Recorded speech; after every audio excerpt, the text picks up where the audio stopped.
दोस्तों नमस्कार। बिहनिया संध्या से मैं कौशल तिवारी।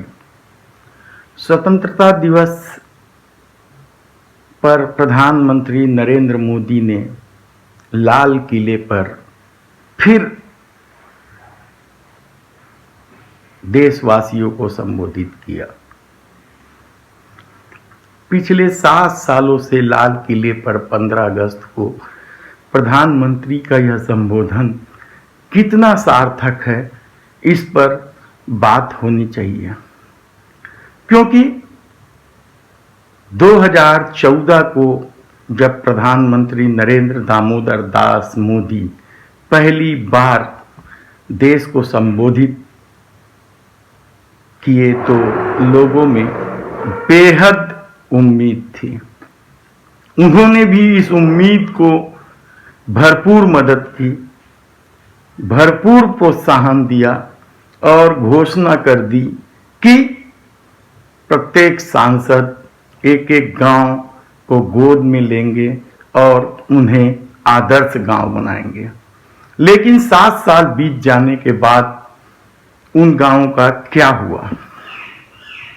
सांसदों की तो छोड़िए, खुद प्रधानमंत्री नरेंद्र मोदी ने बनारस के जिन गांवों को गोद में लिए थे उनकी क्या स्थिति है? पहले से बदतर हो चली है। तब लाल किले के प्राचीर से लफाजी का क्या मतलब है? ऐसे में सवाल है इस सत्ता की अहमियत का, लेकिन ये कोई मायने नहीं रखता। किसान सड़कों पर है, पेगासस ने देश की आंतरिक सुरक्षा पर खतरा उत्पन्न कर दिया है, महंगाई चरम पर है, बेरोजगारी चरम पर है, संसद नहीं चल पा रहा है और तमाम विपक्ष सड़क पर है। तब सवाल बहुत सारे हैं। क्या सत्ता का लोभ इस कदर हावी है कि वास्तविकता से मुंह मोड़ा जा रहा है, या सत्ता जाने की आशंका से बुद्धि भ्रष्ट हो चुकी है? क्योंकि पिछले 7 सालों में देश की खुशहाली गायब है, लोगों के चेहरे से खुशहाली गायब है। भूखमरी में भी हम विश्व के इंडेक्स में काफी पिछड़े हुए हैं और सत्ता की हालत ये है कि नफरत की राजनीति चरम पर है। जंतर मंतर में पिछले दिनों क्या हुआ, किस तरह के बीज हम बो रहे हैं, किस तरह के विषैली राजनीति को हम प्रश्रय दे रहे हैं, इसका दुष्परिणाम क्या होगा? जरा सोचिए कि 7 सालों से 10 घंटे से अधिक समय तक लाल किले के प्राचीन पर की गई लफाजी या आश्वासन का क्या हुआ है? तब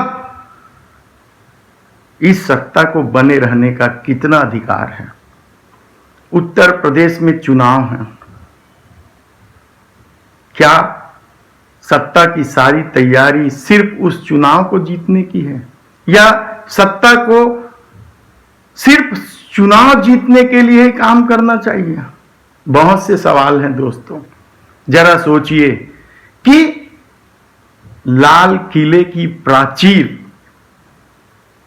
उस लाल किले को इस सरकार के सामने नीलाम कर दी गई, गिरवी रख दी गई, मेंटेनेंस के लिए दूसरों को दे दिया गया। एक एक करके उपक्रम बिकते जा रहे हैं।